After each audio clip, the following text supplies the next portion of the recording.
let's go into your reading. The big message for you guys for this week is, let the suspicions and mistrust, whatever the situation is, I feel like you kind of have to let those things go, okay? Because I feel like whoever you have around you, they actually have your best interests at heart.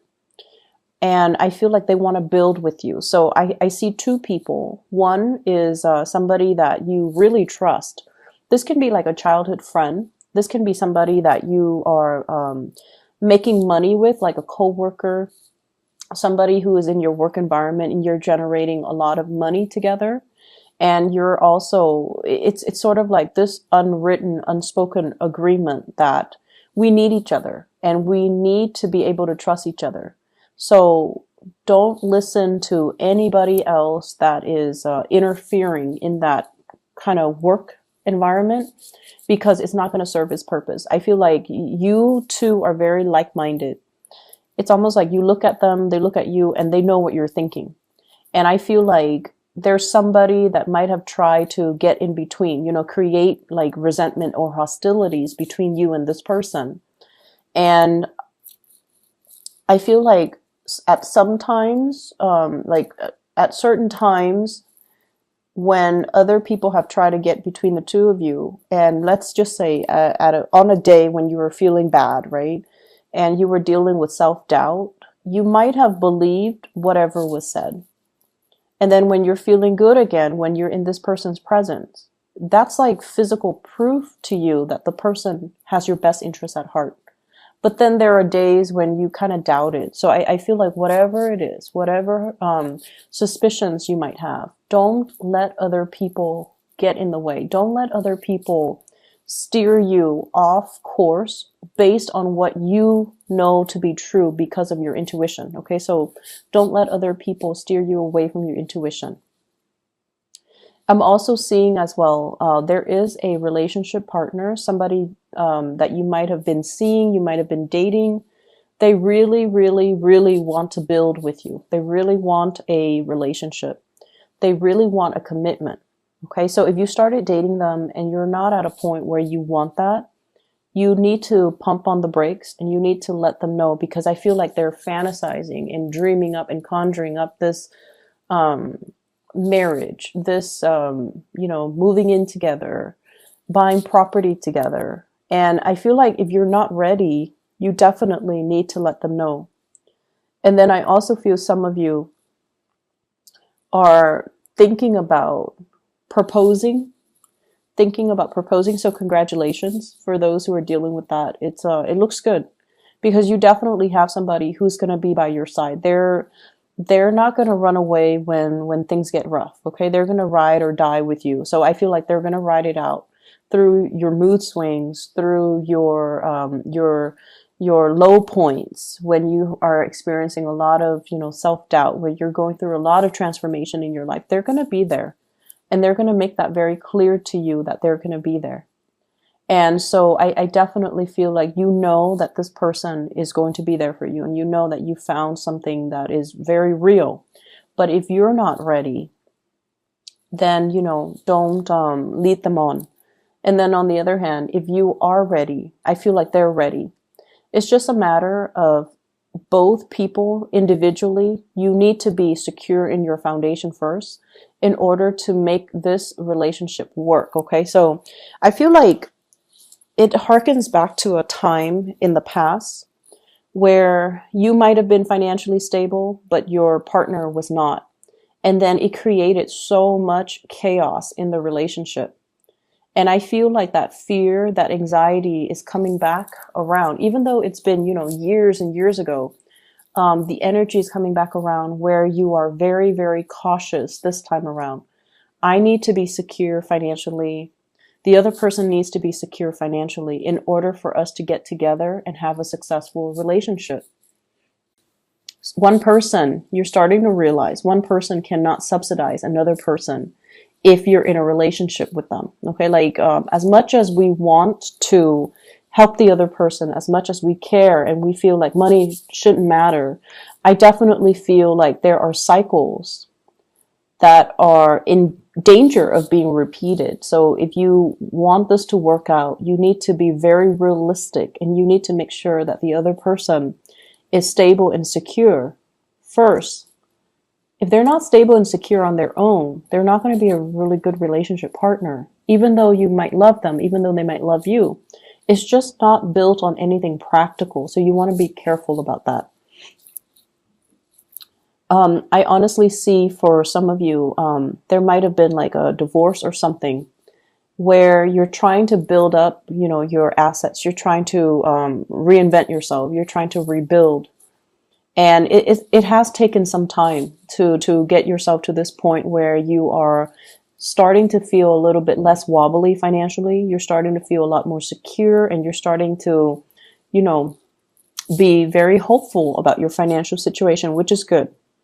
Don't let anybody detract you from that. Okay. If you feel wobbly, work on your finances, work on your foundation. Don't get into a relationship.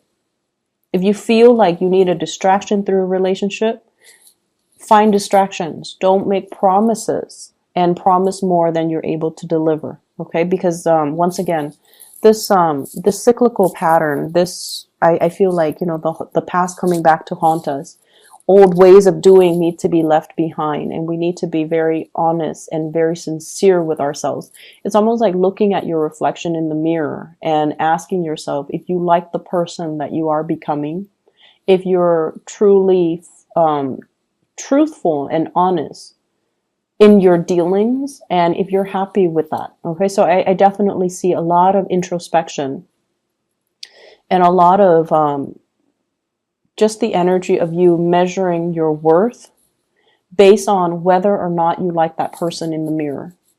Okay, whether or not you're happy with the person that you are becoming, whether or not you are proud of the choices that you make.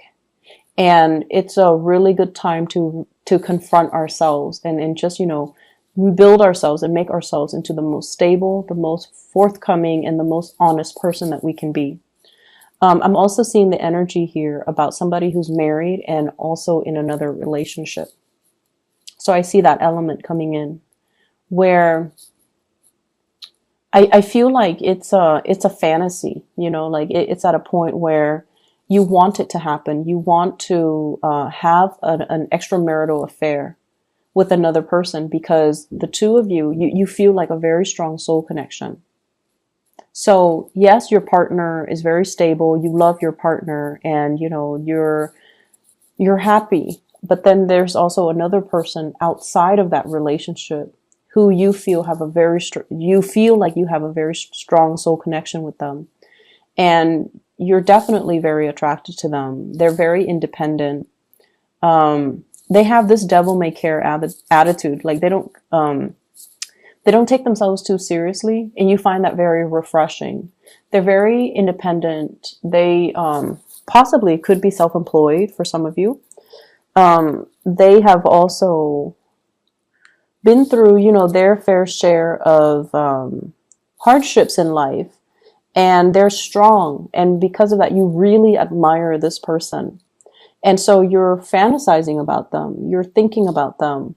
And if given the opportunity, I feel like you would step out on the relationship that you have. You have something very stable, but you are willing to risk it to be with this other person because you really like them, you're attracted to them, you admire them.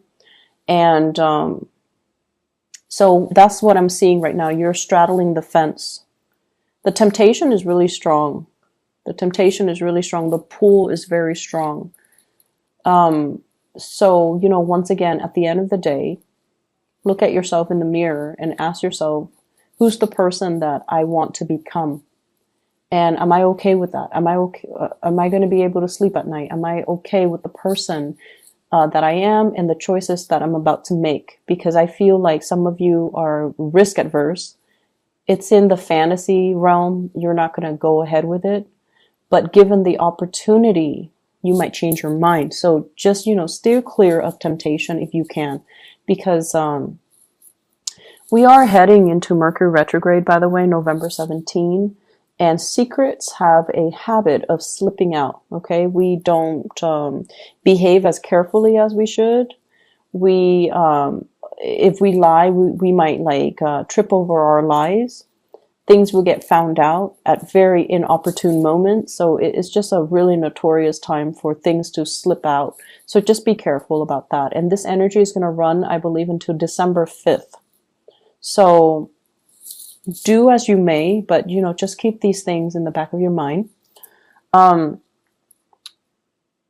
What I'm getting as well is some of you are preparing for some type of a big expenditure. Okay, it could be the end of the year. There's a lot of the holiday season's coming up, so there's a lot of spending in general for gifts, for travel, for family. I'm also seeing taxes. I'm also seeing like paying back, like property tax, for example, at the end of the year. So I feel like you're saving up for some huge expenditures, and you're kind of frustrated. Like, I can't believe I worked so hard, and the money is going to be dwindling. So there's that element here as well. I'm also feeling family members. They're saying here, family members don't always make the best decisions. And if they're younger than you, you definitely should tell them, as the older adult in that relationship. Okay? If they're younger than you, then definitely give them your opinion. Tell them, I wouldn't do that if I were you. Here's what's going to happen. Give them your guidance, and you're using your expertise to give them proper guidance. If they're older than you, it's going to fall on deaf ears, okay? Because they feel like, oh, I have more experience than you. I've been through it all. Even though, age is nothing but a number, and it doesn't really dictate somebody's emotional maturity level. It doesn't. But I feel like if they're older than you, they're not going to listen. They're not going to heed your advice. They're just kind of fixed in their course of action. They're going to do what they're going to do. So I feel like it's already set in stone. Okay. So you're going to just, whatever you say, it's just going to roll off their back. So don't waste your time. But if they're younger than you and you feel like, I don't know if this is, my place, or I don't know if I'm over, like stepping my boundaries, or if I'm going to step over somebody's toes by telling them this. If they are younger than you, I feel like they will benefit from your words of wisdom. So give them that time, give them that attention, and tell them, if it comes from the heart, it's going to be fine. Okay. If it comes from the heart with good intentions, it's going to be fine. But if they're older, I just feel like they're already fixed. It's almost like an iron cast. They're not going to change. So whatever you do, it's not really going to change the situation, or change their opinion, or change their course of action. I see here a lot of, as we wrap up this year, I feel like you have some regrets. Okay, you have some regrets of like, I should have saved up more. I should have been more practical and methodical with my spending, with my earnings. I could have done things differently, but I feel like you're at a point where you're not really beating yourself up over it. You're taking away these things as, these are micro mini lessons that will be really helpful for me. This is kind of like the point where you are consolidating your knowledge and your wisdom so that you can, improve upon your performance next year. And so I feel like next year is going to be a very, very good year for you in general. Before we go as well, I just want to wish you all a very happy birthday. I can't believe I forgot all about it. So happy birthday, Scorpios. I hope you have a wonderful time celebrating with your, loved ones, your friends and family. I do want to advise you. This is a card about drinking. It's the Temperance card when it's in the reverse. Drinking and driving, just be very careful about that. Okay, and don't push yourself off your past your limits. You guys are generally very, very good with knowing your limit, and for whatever reason, you metabolize alcohol very well, substances very well, and you keep it in. So for example, if you drink, right, and after you pass your limit, some people throw up. Some people are just like, I can't have it in my body. I need to, vomited out. But I feel like you guys are really good about keeping things in. You guys are just really good about keeping things in. Your emotions, whatever goes in stays in. That might not be a good thing. Okay, so don't push yourself past your limit. And as well, be careful about driving. Okay, drinking, driving, things like that. One last thing I want to end on is that I feel like this is a year where you are straightening things out. Okay, and it's going to get better. The wrinkles are being ironed out.